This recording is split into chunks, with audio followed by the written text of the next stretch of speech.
What's up, guys and gals? Welcome back to the Nerd Castle. Today in the world of indie games, we are diving back into a title that we covered about a year and a half ago as it was moving its way towards a 1.0 release, a little semi-open world dungeon crawling RPG called Raidborn. If you've never seen this game before, this is a title that seeks to condense out basically the experience of dungeon crawling in something like Skyrim or in a game that's like Dark Messiah of Might and Magic. It's a very, very simple little dungeon crawler, but at the end of the day, it does have some very nice environmental design. There are some good ideas in here, and the game does have really, really good feeling combat. So today, we're going to be diving on into the game and seeing if it's something you wanted to add to your wish list, or if it's one of those games you would rather not play for yourself. That's also perfectly fine. You can find a link down below in the description just in case you wanted to give it the old click alongside a bunch of other Nerd Castle links that'll take you to other avenues where you can get a hold of me. But for now, let's dive straight on into the game. So in Raidborn, you are a guy that recently joined the town guard, and wouldn't you know it, while you were going to the throne room to be like knighted and brought into your overall service to the king was assassinated. Everybody kind of blamed it on you, and so now you've been banished out to the Hinter in order to raise up your reputation, prove to everybody that you're innocent, and then also become a great hero while stacking loot, assassinating goblins, taking people out, crafting items, and doing all that kind of fun stuff. Right now, you can see me. Actually, I'm cruising right now. It said that, like, I thought this was going to be a boggart dungeon, but apparently we are dealing with goblins of some kind, or maybe even orcs right now. Either way, I'm just doing a random dungeon. Don't really have a quest to be on right now, but there are quests and things that you can engage in while playing through the game. Let's shield bash this guy right here. And the game is almost entirely focused on melee combat. This is sort of like a strange RPG in the respect that there isn't really any magic or anything else like that for you to play around with. It seems like kind of an odd omission to me, because there's definitely like a very large audience of people that almost exclusively play mages in titles like this, but there's not really a whole lot of magic inside of the game. There are like potions and alchemy and things of that nature you can fool around with in order to give yourself magical special effects, but largely this is a game about brawling and dueling with enemies using a combat system that's pretty simple but does actually have a number of little wrinkles to it that make it feel a little bit more textured than it otherwise might be. Right now, I'm specialized in one-handed and shield. That's what I've been playing around with. Your options in this game right now are actually fairly limited when it comes to weapon proficiencies.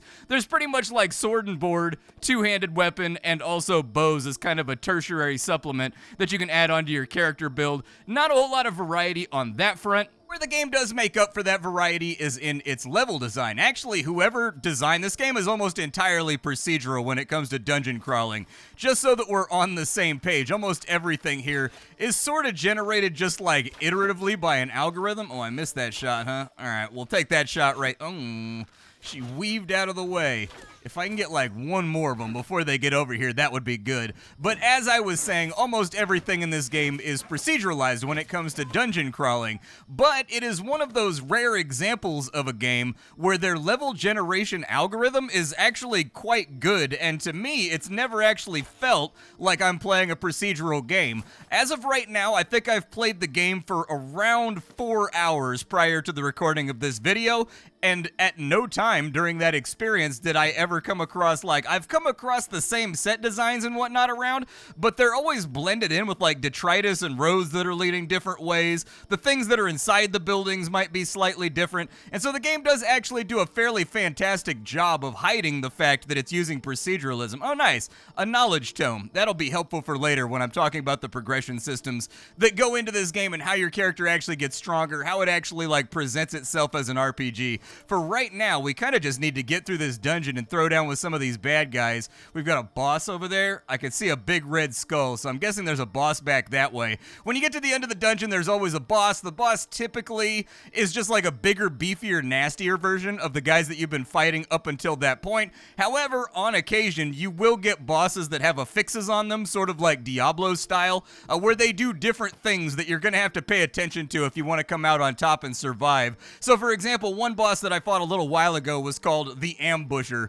So his name was like Gathelzog the Ambusher, whereas normally it would just say like Gathelzog, Goblin Chieftain. The Ambusher makes it so that every now and again, 2 or 3 mobs are going to spawn when you get them to certain thresholds in health, and those mobs are unkillable until you kill off the boss, which means that they pile up a lot and the fight gets super hectic and has like a lot of movement, a lot of evasion, and a lot of staying out of the way to it. So combat mechanics really being sort of the focus of this game. What are the combat mechanics like? Well, as I said, they're pretty simple, but if you don't learn them and learn how to exploit the simplicity of the system, you are going to struggle and kind of have a bad time with this game's combat. The good news there is that it's super easy to learn the combat in this game. You've got a left click that just makes you do a hack and slash combo like so. It's been the same for more or less every weapon that I've fought with so far. You do need to pay attention to stamina, which is in the bottom right hand corner of the screen on the green meter. Every time you hit an enemy, you're going to fill up the yellow pips that are down in the bottom left hand corner of the screen. Those are called combo points. Combo points are used for heavy attacks in this game because in this title, heavy attacks aren't just one of those things you use to break guards. They're actually like a big solid chunky hit that sunders armor because enemies can actually have gray health bars, and you can't damage their health bar until you get through the gray first. Their armor does shatter and break off of them in like a modular way, which I'm a very, very big fan of. I don't know what it is, dude. When I was a kid in the 90s, the big trend back then for kids' toys was battle damage. So you'd buy like, I don't know, like a Hot Wheels car or something like that, and it'd have like a machine gun on the top of it, but the paneling would get knocked off, and there was kind of like a destroyed layer underneath it. That was, oh, I killed him. In one shot? Oh my god, I one-shotted the boss with an arrow. Okay, sneak attack paying off dividends right there. I have never killed a boss in one shot from an arrow before, but I'm not going to question it. I'm just going to take it at face value. I figured we'd have a little bit more of a struggle right there, but as I was saying, there is battle damage to the enemies if they're wearing armor. You probably saw it. Did it shatter off of that guy? It did. You can see chunks of his armor laying over here on the ground from where my arrow hit him in the face and broke his armor off. And so there are a number of different mechanics here. You've got yourself a parry, you've got yourself a shove, you've also got yourself a kick. Your shield bash right here is largely going to be used to interrupt enemies, likewise for the kick. If you aren't using a shield, you do not get access to like a full-on hold block. Instead, what you get there is a Dark Souls style parry window that you've got to learn to time when enemies are swinging at you. And the game does have a decent skill cap to it that you're going to have to figure out as the game goes along. They're going to get me like this. They're going to make me do the quick time event to open up this magic chest. But it does have some goodies inside of it, so that's pretty nice. We got a magical weapon. It looks like we got ourselves a rune stone so that we can chant another magical weapon. And I think we're about done here. So in between your various dungeon runs, there's a couple of places that you can go in order to rest and resupply. The first one being, and this is a new addition since the last time that I played the game, you've actually got yourself your own hideout now in the woods that you can kind of like customize and build up. As of right now, this lady is sort of like the center focus of the entire storyline, and she's doing all kinds of scrying rituals and stuff like that inside this room to tell me where I need to go next, what fetch quest is going to be the most pertinent in order to keep me trundling down along the road to heroism. But there are other buildings that you can build inside of here, so like each of these rooms can be tacked out with different crafting benches and stuff like that. So I've got a workbench on this side. It allows me to make, this is for manufacturing all of your crafting materials from rough things that you're picking up. So when you kill an enemy, like 90% of the time, probably 99% of the time, their weapon breaks. I think I've only had like 10 or 15 weapon drops in the 4 hours that I've played the game. Come off of enemies, the rest have all been from like end chests at the end of a dungeon or something else like that. But this right here is going to convert all the broken weapons and everything else you get into like lumber, into metal, into scrap, and then you can take those and refine them into ingots. And then from there, you'll be able to craft other things that make your life a little bit easier. Over on this side, I have my alchemy lab, which is where I'm allowed to brew potions. I don't have that many potion recipes just yet, but they are out there, and I have been actively seeking them because potions in this game can get titanically expensive in order for you to afford them. And so making my own is just way, way better for maintaining my finances. You can also expand out hallways in different directions. You get like a tunnel network. I haven't got to play around with that yet, so I don't know exactly how it works.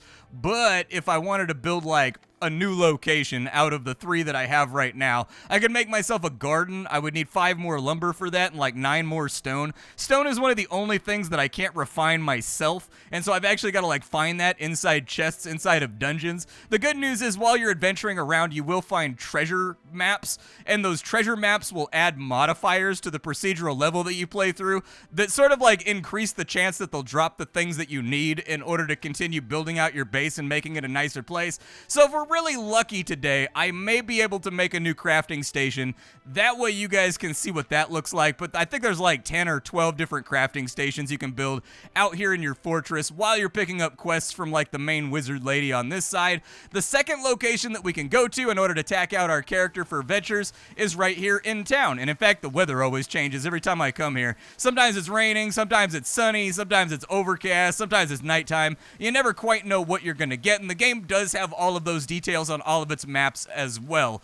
Different maps that it procedurally generates may have rain, they may have storms, they may have sun, they may have clouds, it may be nighttime, it may be foggy. You never quite know what you're going to be diving into before you get to a dungeon, but here's where you have all of your vendors and quest givers. Just like everything else in this game, all of the quests are going to be entirely procedural, they're random generated, and almost all of them are fetch quests. I do think that that's an area of particular improvement where the game could do better. Is in fact they need to start having multi-stage procedural side quests where instead of going and just grabbing like 5 herbs from a dungeon and bringing them back to a guy, what if you had to get the 5 herbs, then you got to go to another dungeon, and then you've got to put them inside of like a special refining facility that distills that down into a liquid, but it makes noise, so you got to fight off enemies the entire time that you're doing it, and then once you have the refined liquid, you've got to go to like another alchemy bench and then do like a little mini game to make the thing that you wanted to make. I feel like that would be a much more satisfying experience, especially if you could get overlap and interlocking in between those steps as you work your way on through. But for now, almost all of them are fetch quests. In fact, I think every single quest I've done has been a fetch quest. For right now, before we do another adventure, I actually need to resupply out here. I do need another soul extractor. Soul extractors, as long as they're inside your inventory, they allow you to collect this currency called soul essence. And you need a lot of soul essence if you're going to be doing enchanting, if you're going to be doing quests, if you're going to be doing all kinds of stuff. Always going to need a lot more soul essence, and so I try to stock up on it when and wherever I can. This is the bow vendor over here. The weapons, they work in tiers, so they go from like basic all the way up to master, and you do have to level up on a skill tree in order to gain the proficiencies in order to use them. I'm just kind of scanning through these guys right now to see if they have any refined crafting materials that I can make use of. He does have an iron ingot and a forge hammer, so I'll take both of those. Those are both constituent parts for things that I'm trying to do, but none of the other stuff in here is really going to be an upgrade for me for right now. I'm guessing he's going to start having better stock once I hit level 15. While you're cruising around the city, do keep an eye open. There are little secret nooks and crannies. I very much like the way that loot just lays around in this game. It's not always inside of chests or crates or something else. There are like secret areas with things up on shelves that you can loot and things of that nature. You probably saw me doing it during the course of the last dungeon, but even this city right here has hidden stuff inside of it that you can find in order to get yourself an extra little bit of supplementary loot. I think I'm fully resupplied for right now, so really what I need to do is I need to take a look at my quests and figure out what I've got going on. And so I've got a couple of things here that we can mess around with. We need to look for clues at Dunstead Castle. So Randolph asked me to travel there and search for clues that prove the existence of his living grandmother. Okay, kill all the orcs in Ironshade Hollow. And kill enemies without wearing armor. That'll be a fun one. Let me see if I can find Ironshade Hollow here. It's level 15 orcs. We can do that. Let me strip off all my armor real fast, too, because I've got plenty of health potions to buff out all the damage if it becomes necessary. But for the moment, is that bow better than the one that I have? So my bow does that's why it killed the boss. It has a mod or like an affix on it that makes it deal extra damage to full health targets. This one right here does extra stealth damage. I'll probably actually run that one instead. I don't know what the multiplier is going to be on that, but if it exceeds the damage done by a first alpha strike on the enemy, I'll take it. Ooh, an emerald? Yeah, I'll take that right now. Don't know why you'd be storing that out by the door, but hey, I'm not going to question it. Let me take off my armor real quick. Hopefully my shield doesn't count as armor. We're going to run through here bum-ass naked, hopefully gaining ourselves some renown and finishing off this quest while we kill off all the bad guys that are going to be down inside of here. Copper ore, we can refine that into ingots, which can then be sold to blacksmiths and whatnot. We got any bad guys in here? peek these corners real quick since I'm going in all nudie boy maxed. It does 3.5 stealth damage. Okay, so it gives us, like, I think an extra 100% damage on there. I think it's 2.5 normally for a stealth shot, so that's not too terrible. This guy's got a moving head, so I got to be careful about the shot. Stealth archery and open world RPGs, man. It's that old classic that you break out when you really want to feel that power fantasy while you're cruising on through. Hey, 4 stone. Definitely take that. Need that super badly. There's a key. Is that a key right there? What is that? Oh, no, it's a ruby amulet. Okay, I'll take that. The game does have a nice selection of trash loot that you can find around. If you're wondering why there's spikes on the wall, it's because the game does have physics. So every single enemy has a poise meter. When you break it, they get stunned. And if you knock them back while they're stunned, they fly backwards in ragdoll form. And if they run into spikes or anything else like that, they just basically die instantly. I've seen it even take out like really heavy armored bosses if you can line it up. And so definitely keep that in mind while you're cruising through the game, because it will be a good boon to have when you inevitably come up against that boss that's got a Diablo-style modifier that just makes him a giant pain in the ass to chew through. Let's keep cruising on through here and see what we can find. Keep it low. It's not a corrupted dungeon, which is good. These crystals right here, sometimes they give you like a modifier on the dungeon where it's corrupted and all the bad guys have like the red crypto laser eyes. And every time they hit you, the little pentagram meter at the bottom right-hand corner of my screen, every time they hit you, that pentagram meter goes up. Tutorial for orcs, huh? What's special about orcs that isn't special about all these other guys? What's this dude about to do? Let me see what I can do here to keep him knocked back. I did get myself a new weapon while we were in town. It deals roughly the same damage as my mace. The difference, are you like a wizard? What are you? Oh, you're a thrower. Gotcha. I have a magic shield right now that throws back all projectiles that I block, and so guys that throw stuff, not really too worried about that. All right, so what are we looking at here? Let me get all my goodies off these dead guys first. I don't like leaving things behind because I'm inevitably low on crafting materials when it comes to kitting out my base, and so I would like to have a better selection. Bunch of dead guys in here with a key right there. Okay, keep an eye out for the key. Does it go to that door? Well, that was easy. This guy right here, let's just bushwhack him real fast. Okay, bushwhacked. Hitboxes in this game are remarkably precise. I think one thing that this game does exceptionally well for a developer that really doesn't have that much of a game creation history behind him is that this guy knocked melee combat and like combat feel out of the park while he was making this game, despite the fact that this is a really, really simple game that I think could use a big infusion of complexity to most of its systems. The one thing that carries is that the game feels great to just fight in, to adventure in, to move around in. He's really got that dialed in, almost like not quite to a Vermintide level, but to a level that definitely exceeds a lot of the other first-person melee-focused indie games out there. And so that's something to be really, really proud of, because as a guy that covers, I mean, I take a look at probably 40 games a week.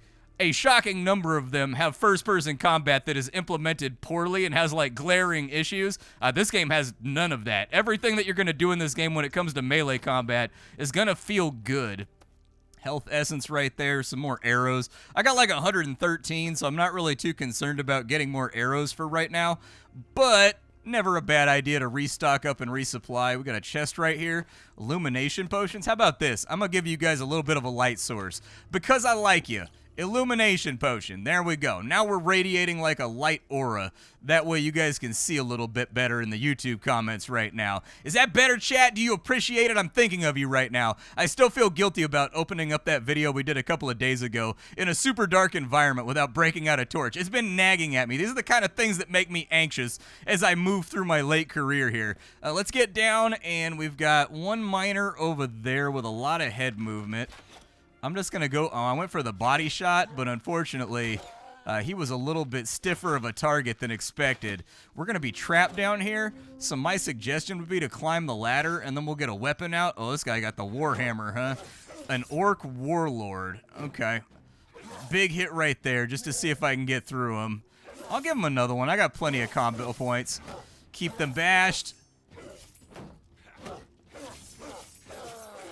2 down. Hell yeah, dude. For being in here bucket naked, just rampaging through an orc camp with my dongle in the wind, just screaming like a maniac. Just running around, dude. We're doing pretty good right now. I wasn't expecting this to go quite as well as it is. But then again, anytime you introduce stealth archery, you're basically an unstoppable god. That also did not kill with a 3.5 multiplier? Man, these orcs, they're little toughies, bro. They're a little bit stiffer resistance than some of the other stuff that I've fought. Let's keep looking around, make sure we don't have any line of sight going crazy on us. The boss is going to be up there. I don't see him, though. Was the warlord the one that I had to worry about? Like, was that the boss that got pulled? Must have been. Hey, we got a gold tea kettle right there. I'm always down for anything golden and shiny. We got, oh, what is happening right now? Oh, I do not like this situation. It looks like they were lying in ambush. So that's a modifier that can be on chests in this game. Sometimes when you open a chest, a bunch of bad guys spawn, and you just got to deal with them. It kind of is what it is. The more of you that I can kill, the happier I will feel about this whole thing. There we go. All right, boys, what you want to do? Yeah, you throw those spears. Go ahead, damage yourselves. I got thorns. Oh, there's another one? Okay, got him out of the way. That one killed him by his own projectile. Hoisted upon his own petard. We completed our challenge to kill 15 guys right there with no armor. And so, hey, 2 knowledge tomes in 1 dungeon? Hell yeah, brother. That's what I'm talking about right there. Let's loot. That's a mystery cube. It's basically a loot box. You never know what it's going to do. Sometimes it, like, steals a bunch of your gold. Other times, it just gives you a bunch of goodies. Kind of depends. Lockpicking in this game, it's just brute forcing, basically. You go through iteratively trying to figure out what the combination is. I wish that there was, like, magic in this game so that you could just get, like, a knock spell or something else like that just to bang it out real quick, but that doesn't exist for right now. I actually think if they don't want to put, like, crazy caster magic into the game, like hurling fireballs and whatnot, I do think the addition of, like, 10 or 15 utility spells would be a great idea that go into your shield hand instead of your shield, so you swap them in real fast and then you can like pick a lock with it, or you can make like an orb of light hover next to you, or you know, you can do things like that. You can kind of put a gas cloud around yourself, put an enemy to sleep, all those kinds of fun little utilities. So with this one, this is a big boy right here. This one's gonna take a minute. There we go. Wow, okay, that one was easier than I thought. A devastating runestone. Well, now you have me curious. Now I'm very, very curious about what Devastating does. What does Devastating do? The inventory in this game, I mean, do you like the Skyrim UI? If you like the Skyrim UI, you'll like it fine. If you don't like the Skyrim UI, it's basically a one-for-one copy of the Skyrim UI. So it really comes down to whether or not you find the Skyrim UI to be functional on the level on the PC platform that you prefer. Devastating. Your shield bash damage goes up by 25%. I kind of like that a lot. Can I stack these on my weapons and gear? I don't want to spend my souls. They're really, really hard to get, but I also want to know. Oh my god, where are you guys coming from right now? Did I just hang out in one spot for too long? You get out of my way. Ow, I thought I could block that fast enough. I was very, very, very wrong. I got no stamina left. It's got to recharge before he throws. There we go. All right, recharge before he threw at me. I'm not going to turn down free XP and free crafting materials, and so I don't really mind it when they spawn guys on me. I will say, though, that this dungeon has been spawning a lot of guys on me. I am going to need a health potion, so I'll just drink one of those real quick. Is there anything worthwhile inside this room? A couple of chests. There we go. A mind wipe potion. There is respecking in this game. Although you're spec in this game, it's not really that complex. We got some lockpicks right there. Steel ingot right there. What's up, ladies and gentlemen? How we doing out here today?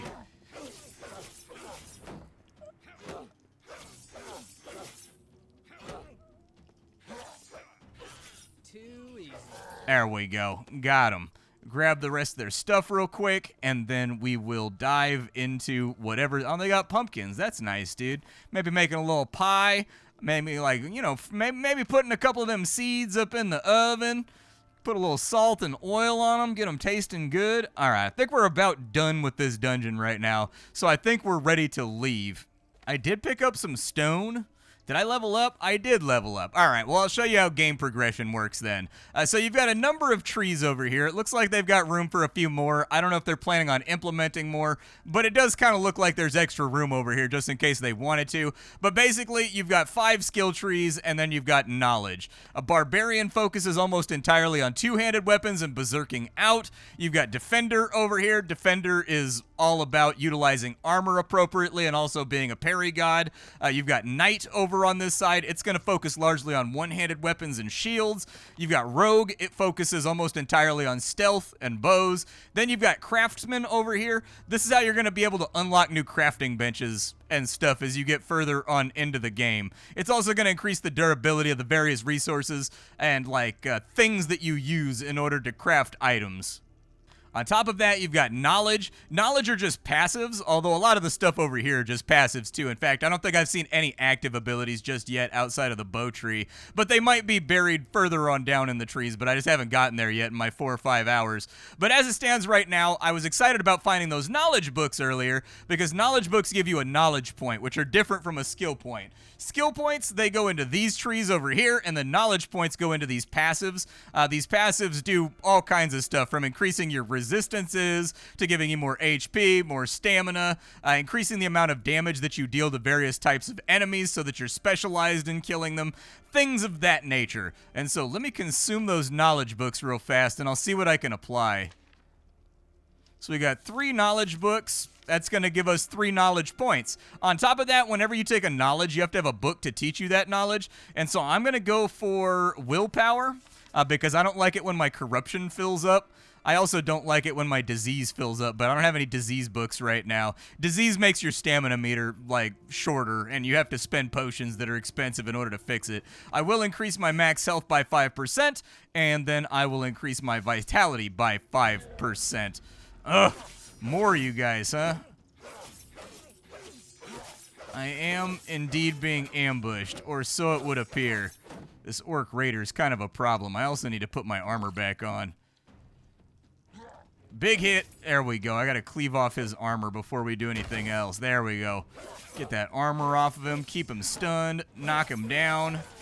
Finish him. Is he dead? Alright, just making sure he was dead, dude. Always gotta make sure that the enemy caught that 2-tap. And then I'm just gonna let him hit me, dude. I'm just gonna let him hit me. I think we should probably get out of this dungeon. We got a lot of bad guys that are thinking a lot of nasty thoughts about us right now. Let me put my armor back on. There we go, my chainmail, because I'm definitely noticing a difference in the amount of damage that I'm taking when I'm getting smacked. And let me go back to base and see if I have the stuff necessary in order to make a forge or something. I think that sounds nice. I need more money and I need more metal to make the forge. The good news is I'm sitting on top of a ton of sellable items, so we should be good on that front. I'm also sitting on top of a ton of broken weapon ton of broken weapons from enemies, so I should be able to refine some of this stuff out real quick. Give me a little bit more iron ingots right there. I can also make some more right there if I end up needing them. But let me just check real fast and make sure that I've got everything that I need in order to make this forge. I do. I've got everything that I need but the money. So let's make a quick vendor run real fast in order to sell off all the jinglies in our pockets real quick. And once I've got my cash all nice and filled up, we will be in golden shape to add a new facility to our base. So all things gathered up, I think we're about ready to make ourselves this forge. So let's have a look. Yep, forge is ready to go, but it's going to take time to get done. But have no fear, in a brilliant stint of quality of life, the developer decided to make it so that you can just disable the timer if you want inside the options. You can just go click on it and it will instantly build your buildings. While we wait for that, I figure we go check out an event. Every now and again there's special dungeons that'll show up on the map somewhere, and I don't know what's gonna happen when I come over here. And so I've been itching to check it on out. Greetings, friend. Let me guess, you heard of the great herb witch Maggie and thought you could just wander in unannounced asking for help, ideally free of charge. I'm tired of you people coming here with endless requests. They want my knowledge, my recipes, my potions. What do they bring in return? You guessed it, nothing. I'm so sick of this. You will get nothing from me, stranger. Go find another witch to harass. The mean witch. She is kind of cranky, isn't she? She's definitely a little grumpy. I'm going to take her warrior statue. I'm going to take her collectible resin figurine over here. just as like a little bit of recompense for that rudeness. I'm also gonna steal this note right here. It's come really hard to find a good assistant these days. The last one was a total disaster. It's a wonder he hasn't killed himself. My stock is depleting, but I just can't find the time to head out and gather ingredients myself. Here's a list of plants that I need. Okay, do I have all those? I think I do have all of those right now because I haven't done that much alchemy. You again. Haven't you had enough already? I'm not doing you a favor. You understand? No coin, no deal. Wait, what's that? Are those for me? Okay, well, maybe I misjudged you. You can't imagine how many people come here and do nothing but demand. Just because I'm a little weird, they think they can push me around. But you seem to be quite decent after all. Okay, you can take a look at what I have, but you gotta pay for it. Understand? Oh, cool. So she's just like another vendor over here that'll sell stuff that... Ooh, Alchemy Mastery Book. 10 grand for the Alchemy Mastery Book, but sometimes you get double potions when you craft, huh? I get down on that. She's got a lot of recipes, too. I'll take the recipe for the Illumination Potion.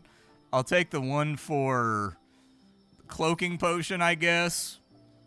And that'll be good for now. But there are special environments on the map like this one right here. On top of that, you will get special quests that are different from like your normal dungeon dive. I remember having those in earlier coverages of the game, but they've restructured everything now so that it's a little bit different. Let me see if my forge is done. Once my forge is done, I just want to see like what it does.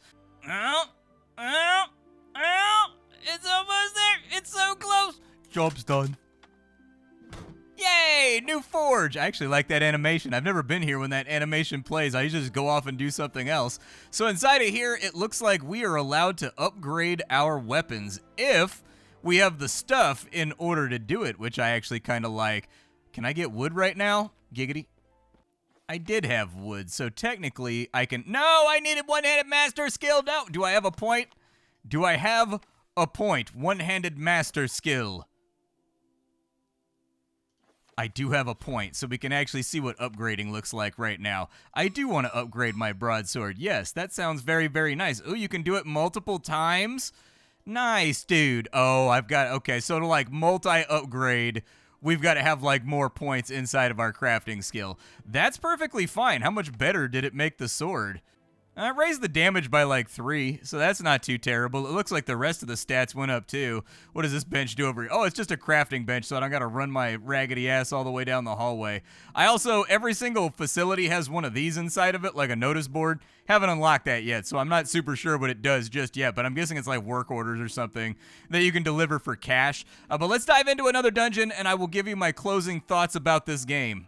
So really with Raidborn, I think they have a really good foundation here, and the things that they have on lock, they really knock out of the park with regards to the quality of the gameplay. I sound like a broken record a lot of the time saying that games have a good foundation, but nowadays, that's indie games in general. A lot of them have really good foundations, but the extra accompaniment not going far enough to ease the gameplay into greatness really becomes kind of the issue, and Raidborn is exactly that. The things it does right, it does really right. From the procedural maps and world design, it's a great-looking game that never quite feels procedural, and it never quite feels like it's made out of assets either, which is actually a challenge to pull off.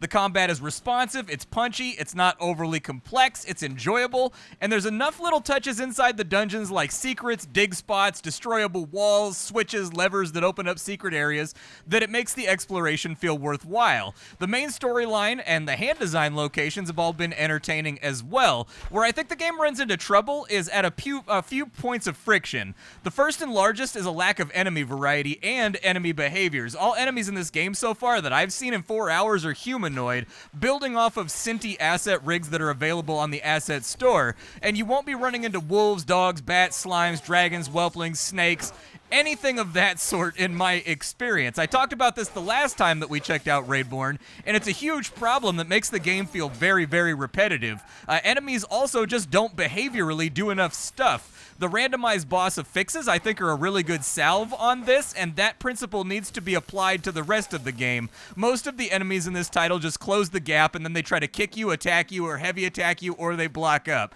They don't circle around to surround the player. They won't throw a knife at you. They won't kind of like flick dirt in your eyes or anything.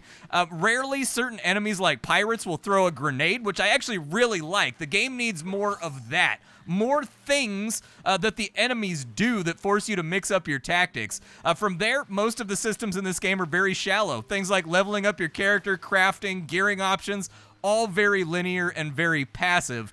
I think that adding more stuff like emergent diseases that you've got to quest or craft potions to get rid of, more enemy types that are distinctly non-humanoid, more humanoid enemy behaviors that force you to swap up tactics, enemy resistances that force you to swap your weapon mid-contact with the enemy, because the weapons are all tagged with words like blunt, edged. All of that stuff doesn't really seem to matter at the moment from what I've seen, and so that would be a good mix-up right there. Adding some mini-games to the crafting process I think would be a super good idea. More biomes, and then add mods to the biomes that already exist on them. So, like, each time you spawn in, things change with the overall expectations of the dungeon. So, for example, you go into a dungeon, it's full of poison gas. Your health is always ticking down due to that toxic gas, but now you get bonus loot at the end. Or you go into a dungeon that's got a war party in it. All the enemies have armor. Stuff like that, I think, would mix up the gameplay, too, and make it more interesting. Because as it stands right now, it's not just a game with good bones, it's a game that's really close to being something truly excellent. The addition of more active abilities, magic spells, also a great idea to diversify up the game. So as it stands for me at the moment, Raidborn is a really fun game for about 4 hours. After that, the repetitiveness started to kick in for me, and I think the game really needs to overcome that repetitiveness wall if it wants to take flight. My name is Splattercat. I sift through the pile to find what's worthwhile in the world of indie games every single day so that you don't have to. Today up on the chopping block, it was Raidborn. Tomorrow to be something else. Thanks, folks, and I'll catch y'all later.